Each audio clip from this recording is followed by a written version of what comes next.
Hey guys, it's Anya and today I'm chatting through the books I read in the month of March.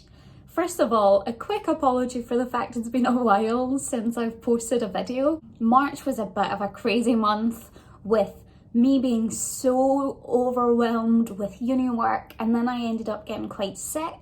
And among those things, just did not have the time or the energy to be filming anything. Sadly, the fact that my time was taken up definitely affected my reading, and I only managed to read 4 books in the month of March. But in the circumstances, I'm still relatively pleased with that. I kicked off the month by picking up Jade City by Fonda Lee.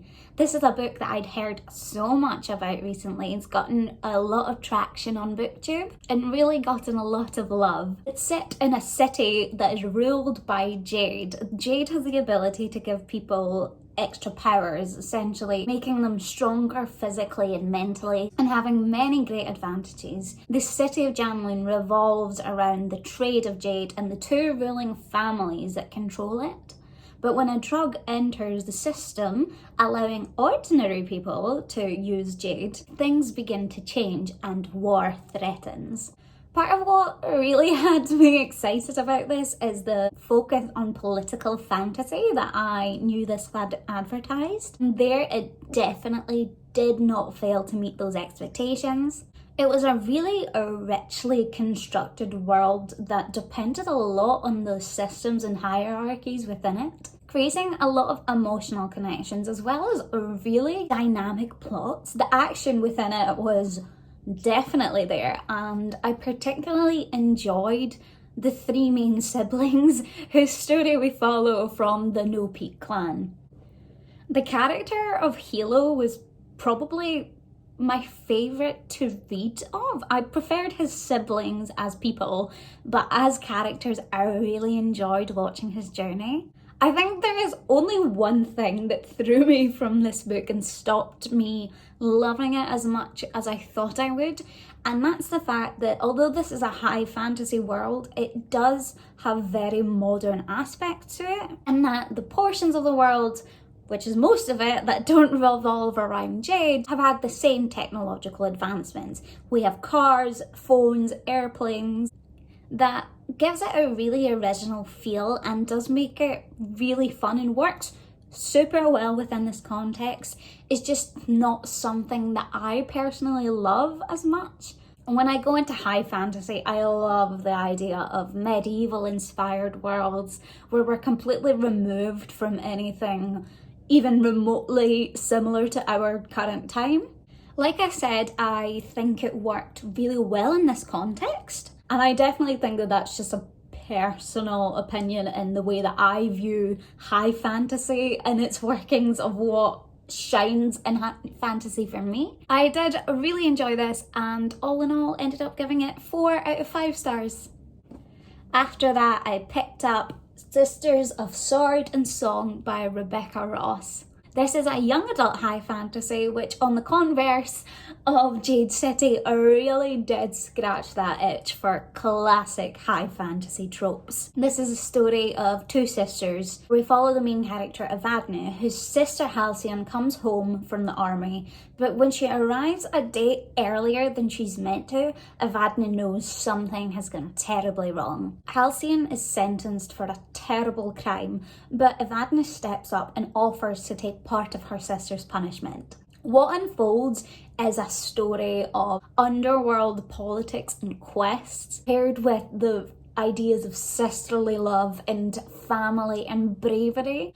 There were so many aspects of this book that were just a joy in terms of sinking right back into that YA fantasy field. These 2 young women be incredibly brave and embrace their own power in completely different ways. I really did enjoy this book. I actually just wish that it hadn't been a standalone, and not in terms of expanding this story, but allowing the story that lives within this book to really breathe.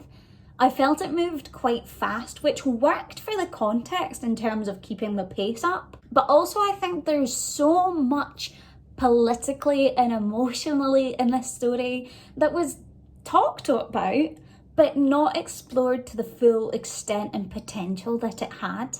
I genuinely think that this book could have been a trilogy, easily keeping the exact same plot it had, but just really allowing the characters and the story to breathe. That being said, what was done in here and the way it was done, I did really enjoy and gave this 4 out of 5 stars as well. After that, I read Fledgling by Octavia Butler. This was actually a book I had to read for class, but I really enjoyed it, so I'm not gonna review it as a book for class. This is a vampire story following a girl/woman who wakes up in a cave with absolutely no memory of how she got there or any aspect of her life whatsoever, and she meets people and slowly learns to integrate into vampire community. This is not the normal type of thing that I think of when I think vampire novel, and I actually love that about it. It had a much bigger focus on familiar relationships and actually offering alternative modes of living. There's still a lot there to do with romance and sex that we would expect from a vampire story, but just all of it was so interestingly presented in a really non-classical way. The main character herself was also so compelling in terms of her desire to learn more about herself, about her history and the world she resides in, and also do the best by what she already understands. It just felt like a really original book in general. I definitely hadn't read anything like this before, and it makes me very interested in picking up more of Octavia Butler's works. I gave this 4 out of 5 stars. And then the final book I picked up this month was Magnus Chase and the Hammer of Thor by Rick Riordan.